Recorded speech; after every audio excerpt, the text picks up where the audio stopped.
बहुत वक्त पहले की बात है।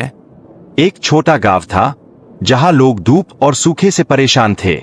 खेत सूख चुके थे, दरिया खाली थे और हर घर में मायूसी छा गई थी। गांव में एक बुजुर्ग शख्स रहता था। नाम था यूसुफ। उसके पास मालो दौलत कुछ न था, मगर उसके पास एक अमानत थी, जिंदा ईमान खुदावंद यीशु मसीह पर। हर सुबह वो हाथ उठाकर दुआ करता, खुदावंद यीशु मसीह, तू हमारी हिफाजत कर, तू हमारी जरूरत पूरी कर। एक दिन गांव में कोई बुजुर्ग शख्स दूसरे गांव से आया।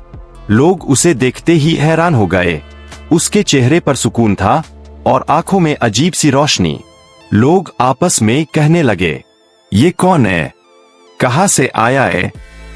उसने मुस्कुराकर जवाब दिया, मैं तो राहगीर हूं, लेकिन मैं तुम्हें याद दिलाने आया हूं कि खुदावंद यीशु मसीह ही हर मुश्किल का हल है।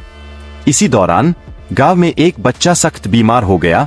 माँ बाप रो रहे थे, हकीम भी इलाज से हार मान गए। तब यूसुफ और वो कोई बुजुर्ग शख्स बच्चे के पास पहुंचे। यूसुफ ने बच्चे के माथे पर हाथ रखा और कहा, खुदावंद यीशु मसीह, अपनी रहमत से इसे शिफा दे। वो बुजुर्ग शख्स भी जमीन पर झुक गया और बोला, खुदावंद, तेरी बरकत इस घर पर नाजिल हो। सुबह होते ही खबर फैल गई, बच्चा ठीक हो गया है। उसकी आंखों में चमक लौट आई, चेहरे पर मुस्कान थी और उसके माँ बाप खुशी से रोने लगे। गांव वाले दौड़कर उस कोई बुजुर्ग शख्स के पास आए और बोले, तू कौन है, कहां से आया है? तेरी बातें हमारे दिलों को छू गईं।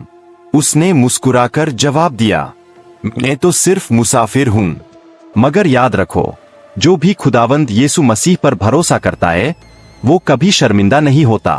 उसकी रहमत अंधेरे को रोशनी और मायूसी को उम्मीद में बदल देती है। इतना कहकर वो कोई बुजुर्ग शख्स अगले गांव की तरफ चला गया।